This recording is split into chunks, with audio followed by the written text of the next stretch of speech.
Hello friends, നമ്മളിവിടെ boat recently introduce ചെയ്ത Airdopes 161 ആണ് അൺബോക്സ് ചെയ്യാൻ പോകുന്നത്.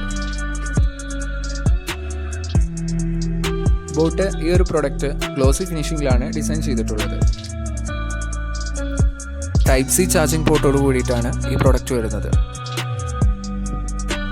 കൂടാതെ അത്യാവശ്യം ഡീസൻറ്റ് ക്വാളിറ്റിയോട് കൂടിയിട്ടാണ് ഇതിൻ്റെ ഔട്ടർ ബോഡി നിർമ്മിച്ചിട്ടുള്ളത്.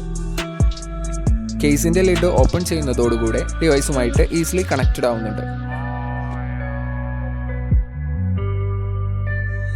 10mm ഡ്രൈവേഴ്സ് ഉള്ളതുകൊണ്ട് തന്നെ ഒരു ഇമ്മേഴ്സീവ് സൗണ്ട് എക്സ്പീരിയൻസ് ഇതിൽ നിന്നും നമുക്ക് ലഭിക്കുന്നുണ്ട്. IPX5 water and sweat resistant കപ്പാസിറ്റിയോട് കൂടിയിട്ടാണ് ഈ പ്രൊഡക്റ്റ് ഡെവലപ്പ് ചെയ്തിരിക്കുന്നത്. 17 hours play back company claim ചെയ്യുന്നുണ്ടെങ്കിലും അപ് ടു 14 hours യാതൊരു ഇൻട്രപ്ഷനും കൂടാതെ നമുക്ക് യൂസ് ചെയ്യാൻ പറ്റും. ഇയർപോഡ്സിനോട് കൂടെയുള്ള ഇയർ ടിപ്സിന് പുറമെ അഡീഷണലായി ഡിഫറെൻറ്റ് സൈസിലുള്ള 2 ഇയർ ടിപ്സും പ്രൊവൈഡ് ചെയ്യുന്നുണ്ട്.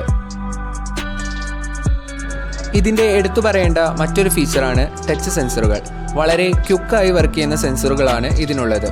വൺ ടച്ച് വോയിസ് അസിസ്റ്റൻറ്റ് ഇതിൻ്റെ എടുത്തു പറയേണ്ട മറ്റൊരു പ്രത്യേകതയാണ്. കോൾ ടൈമിൽ സിംഗിൾ ടാപ്പ് കോൾ അറ്റൻഡ് ചെയ്യുവാനും ഡബിൾ ടാപ്പ് കോൾ കട്ട് ചെയ്യുവാനുമായി സഹായിക്കുന്നു. ഇനി ഇതിൻ്റെ ഓവറോൾ റിവ്യൂ നോക്കുമ്പോൾ ഇതിൻ്റെ മെയിൻ അഡ്വാൻറ്റേജ് ആയി പറയുന്നത് ഈ പ്രൈസ് റേഞ്ചിൽ കിട്ടാവുന്നതിൽ വെച്ച് ഏറ്റവും നല്ല ചോയ്സാണ് ബോട്ട് 161 എയർഡോപ്സ്.